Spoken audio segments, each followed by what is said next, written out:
আমাৰ দাবী মানিব লাগিব, আমাৰ দাবী দিব লাগিব।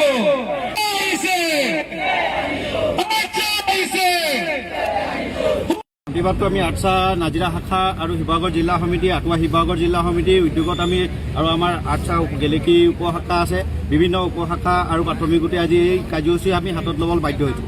যিহেতু আজি প্ৰায় আমি এক মাহৰ আগত উইঞ্চিৰ লগত এটা আলোচনাত বহিছিলোঁ। আলোচনাত আমাৰ কিছুমান দাবীৰ বিষয়ে আমি আলোচনা কৰিলোঁ। তেওঁলোকে ক'লে যে কেইদিনমানৰ সময় এটা লৈছিলে, কিন্তু সেই সময়ত আমি দেখি পালোঁ যে সেই সময়কণ তেওঁলোকে মানে লৈ কোনো ধৰণৰ আমাক একো ৰিপ্লাই নিদিলে।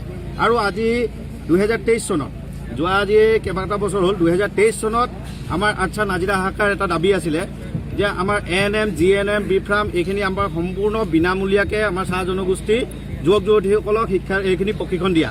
কিন্তু তেওঁলোকে যিটো প্ৰশিক্ষণ দিয়া ব্যৱস্থা কৰিলে, এক আলোচনা হ'ল আমাৰ আৰ্টছাৰ লগত আৰু ONGCৰ লগত এক আলোচনা হ'ল। সেই আলোচনাৰ মৰ্মে ভাৰত পেট্ৰলিয়াম মিনিষ্টাৰ ৰামেশ্বৰ তেলী ডাঙৰীয়া ইয়াত আহি সম্পূৰ্ণ বিনামূলীয়াকৈ এই প্ৰশিক্ষণ হ'ব বুলি তেওঁ ঘোষণা কৰিলে। তাৰপিছত ইনষ্টিটিউটে আমি দেখিলোঁ, তাৰপিছত ইনষ্টিটিউটে প্ৰতিটো বছৰত এটা ষ্টুডেণ্টৰ পৰা 20,000কৈ তেওঁলোকে প্ৰতিটো বছৰত এটা ষ্টুডেণ্টৰ পৰা ল'লে। সেই পইচাটোৰ বিষয়ে আমি যেতিয়া ONGC কৰ্তৃপক্ষক আমি যেতিয়া প্ৰশ্ন কৰিলোঁ, এইবছৰ যেতিয়া প্ৰশ্ন কৰিলোঁ, তেওঁলোকে সেই পইচাটোত এতিয়া এইবাৰ যিটো নতুন তেওঁলোকে উলিয়ালে যে তেতিয়া আমাক জনাইছে যে এই বছৰ এইটো পইচা লোৱা নহ'ব। তেওঁলোকৰ ইনষ্টিটিউটৰ যিটো কোটেশ্যন হয়, আমি কোটেশ্যনখন চালোঁ, সম্পূৰ্ণ বিনামূলীয়া। ইয়াত সম্পূৰ্ণ এই বস্তুটোৰ ওপৰত আমি এক তদন্ত বিচাৰিছিলোঁ। আমি ONGC CSR আৰু ONGC আৰু কিছুমান বিভাগ আছিলে, তেওঁলোকক আমি তদন্ত বিচাৰিছিলোঁ। তেওঁলোকে তদন্তৰ নামত একো নকৰিলে আৰু একো নকৰাকৈ নতুন এইবাৰ উলিয়াই দিছে, নতুন লৈছে আৰু কৈছে এইখিনি বিনামূলীয়া। কিন্তু ইয়াত আমি ইনষ্টিটিউটৰ লগত আমি আলোচনা কৰি আমি গম পাইছোঁ যে ইয়াত ONGC বিষয়া ইয়াত জড়িত আছিলে। যিহেতু আমাৰ এটা শ্ৰমিকৰ আমাৰ প্ৰায় আমাৰ আয় হয়, বছৰেকত আমাৰ আয় হয় 72,000। আমি বছৰেকত 72,000 টকা আমি পাওঁ। তাতে আমি যদি 20,000 টকা আমি দিব লগা হয়, পঢ়া বিনিময়ত 20,000 টকা দিব লগা হয়। তেওঁলোকক অলৰেডি আমি দাবী জনাইছিলোঁ BPL ল'ব লাগে বুলি, তেওঁলোকে BPLও লৈছে।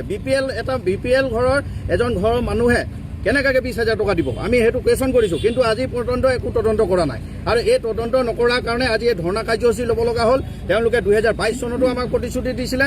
2022 চনত তেওঁলোকে নতুন GGS বহাব বুলি গেলেকীত আপোনাৰ মাটি লৈছিলে। গেলেকীত প্ৰায় নাজিৰাত আজি পৰ্যন্ত 2000 বিঘাৰ ওপৰত আমাৰ চাহগছ উচ্ছেদ কৰিছে। তেওঁলোকে উচ্ছেদ কৰিছে, বিভিন্ন জেগাত আমাক দাবী জনাই, বিভিন্ন জেগাত আমাক প্ৰতিশ্ৰুতি দিয়ে আৰু তাৰ প্ৰতিশ্ৰুতি 10% তেওঁলোকে ফুলফিল আপ কৰে আৰু বাকী 90% তেওঁলোকে আজিলৈকে ফুলফিল আপ কৰা নাই।